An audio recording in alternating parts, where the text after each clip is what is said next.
শুক্রবার দুপুর 1:52 হঠাৎই উত্তাল হয়ে ওঠে সাতক্ষীরার শ্যামনগর খোলপেটুয়া নদী। কাঁপতে থাকে পুরো এলাকা। কয়েক সেকেন্ডের ভূমিকম্পে অনেকেই ঘর থেকে বের হয়ে খোলা স্থানে আশ্রয় নেন। এলাকায় ছড়িয়ে পড়ে আতঙ্ক। এরপর ধীরে ধীরে বেরিয়ে আসে ক্ষতচিহ্ন। বিভিন্ন ঘরের খোলা চাল ভেঙে গেছে, ধসে পড়েছে দেয়াল, কোথাও কোথাও দেখা দিয়েছে ফাটল। নামাজ শেষ করার পরে যখন মোনাজাতে দিয়েছিলাম সেই সময় বিকট আওয়াজে আর কি ভূমিকম্প হয়, যাতে মসজিদের অধিকাংশ হলগুলো মানে প্রায় 20-30 জায়গায় ফাটল দেখা দিয়েছে। ভূমিকম্পে শ্যামনগর উপজেলায় 3 জন আহত হয়েছে। তাদের উপজেলা স্বাস্থ্য কমপ্লেক্সে চিকিৎসা দেওয়া হচ্ছে। হঠাৎ করে ভূমিকম্প হয়, আমরা খুব আতঙ্কগ্রস্ত হয়ে পড়লাম।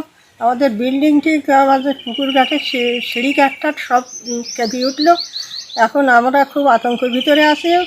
ভূমিকম্পটির উৎপত্তিস্থল ছিল সাতক্ষীরা জেলার আশাশুনি উপজেলার কাছাকাছি। রিক্টার স্কেলে ভূমিকম্পের মাত্রা 5.4। ভূপৃষ্ঠ থেকে এর গভীরতা ছিল প্রায় 35 কিলোমিটার।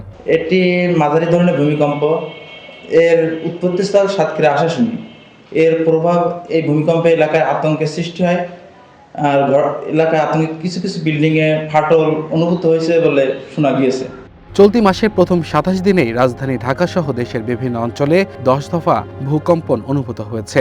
অধিকাংশ কম্পনের মাত্রা মৃদু থেকে মাঝারি হলেও জনমনে আতঙ্ক বাড়ছে। One national desk.